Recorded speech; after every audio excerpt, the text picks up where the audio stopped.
Hello, thinkers. What if I told you that your relentless pursuit of happiness is actually making you miserable?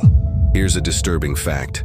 Denmark, consistently ranked as the world's happiest country, has one of the highest suicide rates in Europe.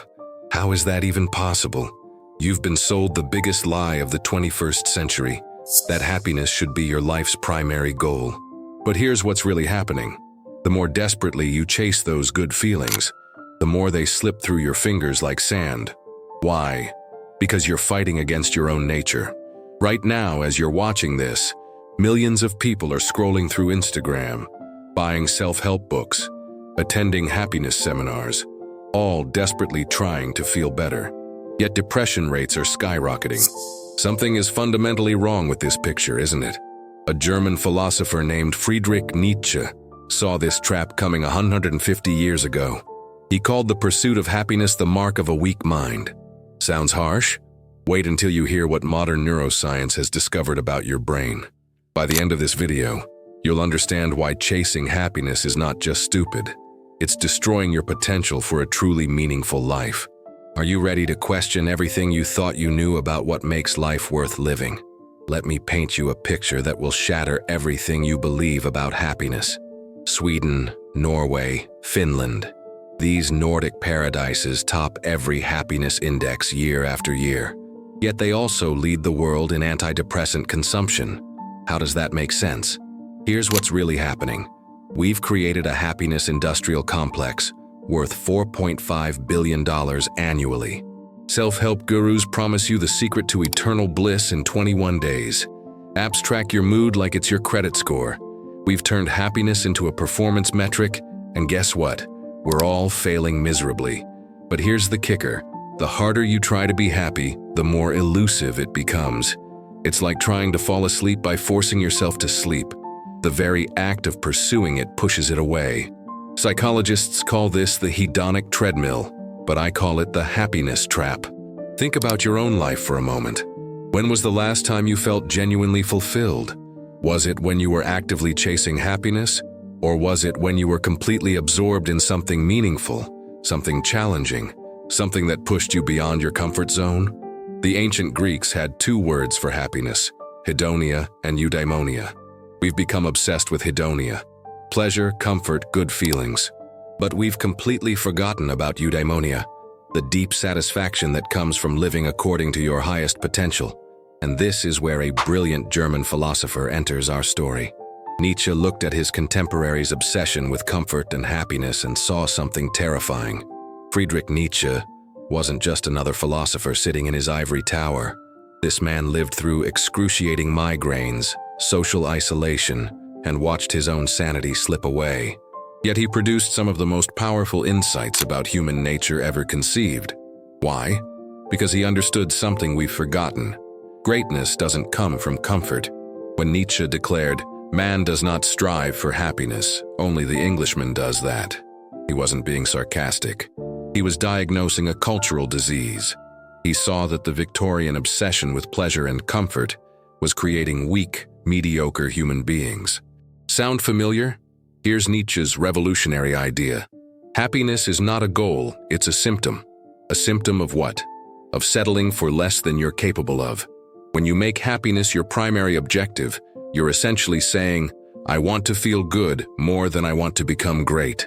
But what did Nietzsche propose instead? The will to power, not power over others, but power over yourself. The drive to overcome, to create, to become who you truly are, regardless of whether it makes you happy or not. Think about every great achievement in human history. Did Einstein discover relativity because it made him happy? Did Van Gogh paint his masterpieces for pleasure?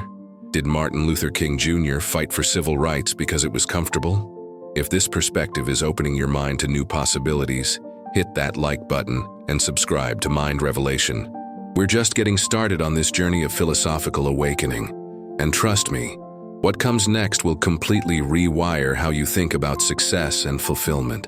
Nietzsche believed that our obsession with happiness was turning us into what he called last men, beings who blink and ask, what is love? What is creation?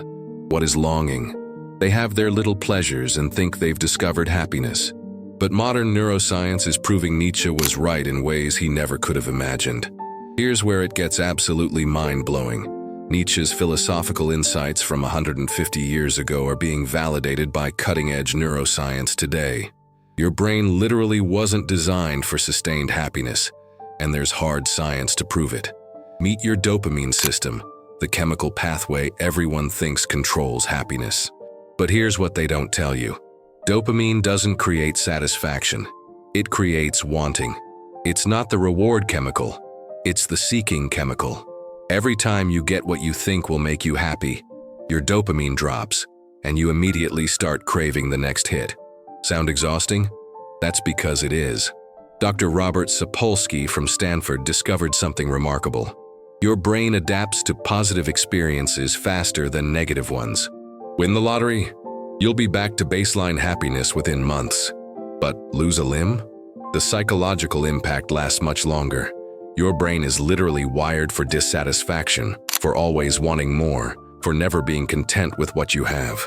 But why would evolution create such a cruel system? Because satisfied ancestors didn't survive. The ones who are always slightly dissatisfied, always pushing for more resources, better shelter, safer territory, they're the ones who passed on their genes to you. You're descended from a long line of people who were never quite happy enough. This is exactly what Nietzsche meant when he talked about the will to power. He intuited that human beings are driven not by the desire for pleasure, but by the need to overcome obstacles, to grow, to become more than they currently are. Modern neuroscience calls this post-traumatic growth, the phenomenon where people become stronger, more resilient, and more fulfilled after facing significant challenges. Think about your own peak experiences. Were they moments of pure comfort and ease, or were they times when you pushed through difficulty and achieved something you didn't think was possible? Your brain rewards struggle and growth, not comfort and stagnation. But if happiness isn't the goal, what should we be aiming for instead? So if happiness is a trap, what's the alternative? Nietzsche gave us 3 revolutionary concepts that can transform how you approach life. But warning, these ideas will challenge everything you've been taught about what makes life worth living. First, amor fati, love your fate. Not just accept it, love it. Every setback, every failure, every moment of pain. These aren't obstacles to your happiness. They're the raw materials of your greatness. Nietzsche asked himself a haunting question. If you had to live your exact same life over and over again for eternity, would you choose to? Most people would say no, but what if you could learn to say yes? Second, eternal recurrence. This isn't about reincarnation. It's about living as if every choice you make will echo through eternity. Would you still waste time scrolling social media if you knew you'd have to do it forever?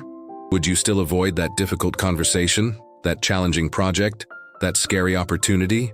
When you live with this mindset, mediocrity becomes impossible. Third, self-overcoming. Forget self-improvement. That's still about making yourself feel better. Self-overcoming is about becoming someone entirely new. It's about looking at who you are today and asking, what would I need to overcome within myself to become who I'm meant to be? Look at people who embody these principles. Oprah didn't overcome childhood trauma to be happy. She transformed it into a superpower that helps millions. Elon Musk doesn't work 80-hour weeks because it makes him happy.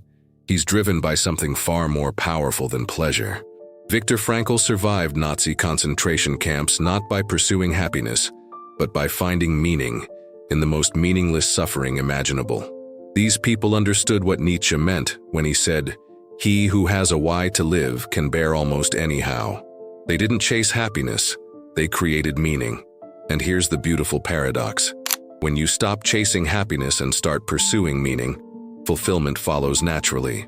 But how do you actually apply this in your daily life? Now comes the crucial question. How do you actually live like Nietzsche nowadays? How do you break free from the happiness trap and start building a meaningful life? Let me give you 4 practical strategies that will revolutionize your approach to everything. Strategy 1. Stop measuring your life by how you feel. Right now, you probably make decisions based on what will make you happy, comfortable, or stress-free. Flip this completely. Start asking, what will make me grow instead of what will make me feel good? Choose the difficult conversation over the comfortable silence. Pick the challenging project over the easy assignment. Your feelings are not a reliable compass for a meaningful life. Strategy 2. Embrace voluntary hardship. Nietzsche called this becoming who you are. Ancient Stoics practiced this by sleeping on the floor, taking cold baths, fasting voluntarily. Why? Because when you choose your struggles, you become anti-fragile. You build confidence not from success, but from knowing you can handle whatever life throws at you. What's one area where you've been choosing comfort over growth? Strategy 3. Create your own values. Society tells you to be happy, successful, liked by everyone. But Nietzsche's Übermensch creates their own moral framework. What do you stand for when no one is watching? What principles would you die for? Most people inherit their values from others. Extraordinary people forge their own path. Strategy 4. Transform obstacles into fuel. Every setback becomes a setup. Every rejection becomes redirection. Every failure becomes education. This isn't positive thinking. This is alchemical thinking. You're literally transmuting the lead of suffering into the gold of wisdom. If you're ready to subscribe to this philosophy and join thousands of other thinkers who refuse to settle for mediocrity, make sure you're subscribed to Mind Revelation. We're building a community of people who choose meaning over comfort, growth over happiness. But here's where most people get stuck. They understand these concepts intellectually but struggle to implement them emotionally. So let me share the final piece that ties everything together.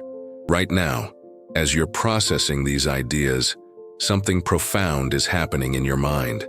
You're standing at a crossroads that most people never even see.